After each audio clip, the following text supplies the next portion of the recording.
your referee, Howard Foster. And now, your referee, Howard Foster.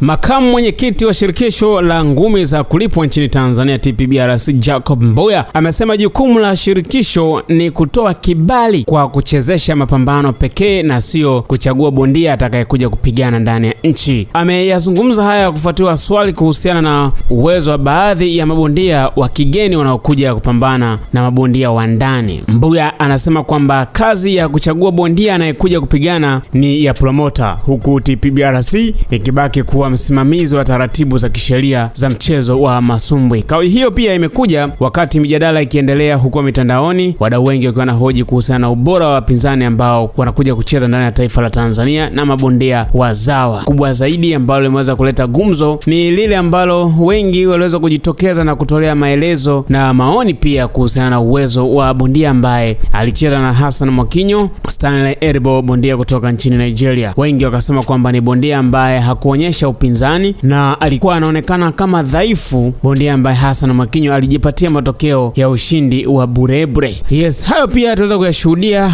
mabondia wakubwa tu ndani ya taifa la Tanzania wakitolea maoni, kama vile tu Kasim Kiduku alijitokeza hadharani kukemea na kusema kwamba promoter Semunyu amemletea bondia mdhaifu Hassan Mwakinyo, tofauti na yeye huwa anamletea mabondia vigongo kweli kweli. Lakini pia tukamwona Ibrahim Class naye akijitokeza akisema kwamba hakutegemea kuona Hassan Mwakinyo akicheza na bondia ambaye ana uwezo mdogo kama ule. Akafika mbali akasema kwamba endapo yule bondia Stanley Eribo angepata bahati ya kucheza na Ibrahim Class, basi hata raundi ya pili asingefika. Kwa hiyo mijadala hii iliweza kuchochewa na mabondia hawa wawili baada ya kutoa maoni kuhusiana na uwezo wa bondia ambaye amecheza na Hassan Mwakinyo, pambano ambalo tulishuhudia Warehouse Masaki, Dar es Salaam siku ya Boxing Day tarehe 26 ya mwezi Desemba 2025 chini ya Peak Time Media. Huyu hapa Jacob Mbuya akielezea kwa kina kile ambacho nimekizungumza hapa. Karibu tumsikilize. Sisi tunampa kibali cha kuchezesha, sio kibali cha kuleta mabondia namna gani. Ndio maana duniani kuna mabondia hadi wa dola 500. Lakini Jake Paul yule wajuzi yule YouTuber kalipwa dola milioni 120. Sio bondia kucheza hiyo shehe. Netflix wamemlipa dola milioni 120 kucheza tu, kuingia ulingoni, na sio bondia. Lakini duniani yupo bondia hadi wa dola 500 anacheza. Kwa hiyo sisi kazi yetu ni regulator. Sisi ndio wasimamizi wa ngumi. Lakini si mnaona kazi yetu sisi regulator, wasimamizi wa ngumi, kukupa promoter kibali cha kuchezesha ngumi, kufuata sheria. Mabondia wamepima afya.